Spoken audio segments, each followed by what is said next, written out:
Postal ballot counting వ్యవహారంపై కేంద్ర ఎన్నికల సంఘం కీలక ఆదేశాలు జారీ చేసింది. పోస్టల్ బ్యాలెట్ పై ఆర్ఓ సైన్ స్టాంప్ లేకుండా లెక్కించాల్సిందంటూ స్పష్టం చేసింది. ఇక అది తప్పనిసరేమీ కాదని తేల్చి చెప్పింది. సీఈఓ మెమోపై వైసీపీ లంచ్ మోషన్ పిటిషన్ దాఖలు చేసింది.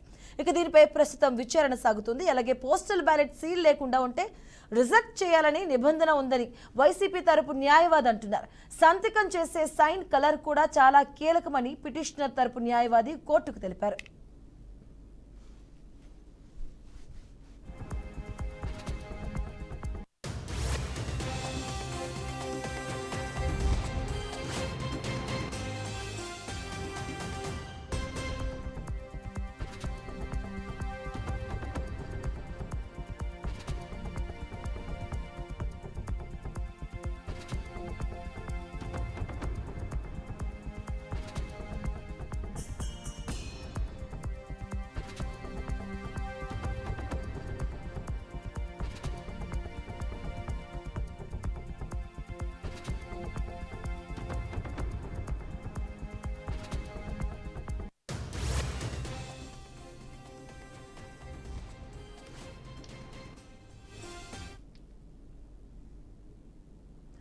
ఇదే అంశానికి సంబంధించిన పూర్తి అప్డేట్స్ మా కరెస్పాండెంట్ శ్రీనివాస్ లైవ్ ద్వారా అందిస్తారు. ఓటీ శ్రీనివాస్.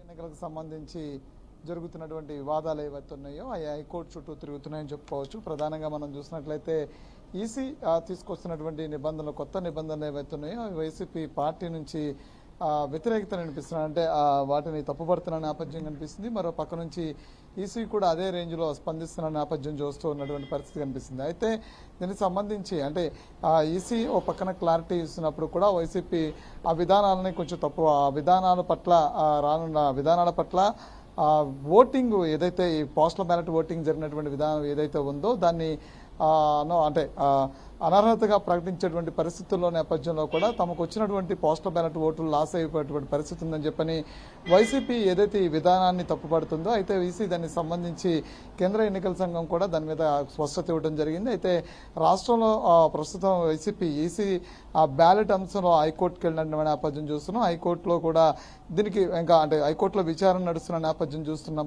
పక్క నుంచి హైకోర్టులో విచారణ కొనసాగుతున్న పరిస్థితి కనిపిస్తుంది. అత్యవసర లంచ్ మోషన్ పిటిషన్ కింద దీన్ని స్వీకరించినప్పుడు కూడా ఈ లంచ్ మోషన్ పిటిషన్ ని స్వీకరించిన తర్వాత హైకోర్టు దీని మీద వాదనలు ఇరుపక్షాల వాదనలు ఉంటుంది. మరో పక్క నుంచి ఈసీ కూడా దీని మీద స్పష్టతనిస్తూ కూడా కొన్ని క్లారిటీస్ ఇవ్వడం, కొంత స్పష్టతను కూడా ఇవ్వడం జరిగింది.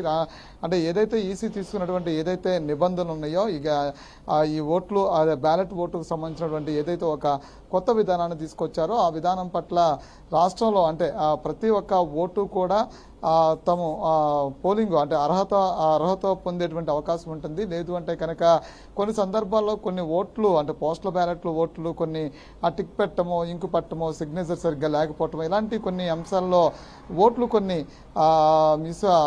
వాటిని పక్కన పెట్టడం వల్ల వాళ్ళ అర్హత కోల్పోయేటువంటి పరిస్థితి ఉంది. కాబట్టి ప్రతి ఒక్క ఓటును కూడా పరిశీలనగా తీసుకున్న నేపథ్యంలో కొన్ని ఇలాంటి సిస్టమ్ తీసుకొచ్చామని చెప్పని ఎన్నికల సంఘం చెప్తున్న నేపథ్యం చూస్తున్నాం. అయితే వైసీపీ దీని మీద ఇప్పటికే గత కొద్ది రోజులుగా పరోక్షంగా కావచ్చు, ప్రత్యక్షంగా కావచ్చు ఎన్నికల సంఘం తీసుకున్న నిర్ణయాలను తప్పుపడుతున్న నేపథ్యం ఉంది. అయితే ఎన్నికల సంఘం ఎట్టగాలకు ఈ అంశాన్ని స్పష్టతనిస్తూ కూడా ముఖేష్ కుమార్ మీద స్పష్టతను కూడా ఇచ్చినట్టు తెలుస్తుంది. కోర్టుకి వివరణ ఇచ్చినట్టు తెలుస్తుంది.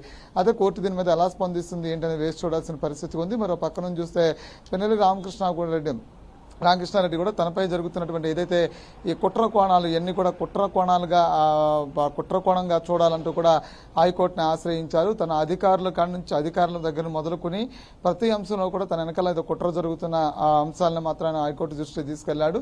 ఇప్పటివరకు అక్కడ ఉన్నటువంటి అధికారులు ఎవరైతే ఉన్నారో వాళ్ళందరినీ కూడా బదిలీలు చేసి ఆ స్థానంలో కొత్త వాళ్ళని నియమించాలి. 13వ తారీఖున జరిగిన ఇన్సిడెంట్ 26వ తారీఖు 23వ తారీఖున తప్పుడు రికార్డుతో తమ మీద కేసులు నమోదు చేయడానికి పలు అంశాలని ఆయన హైకోర్టు దృష్టికి తీసుకెళ్లినట్టు కూడా తెలుస్తుంది. మమత. Right, thank you Srinivas.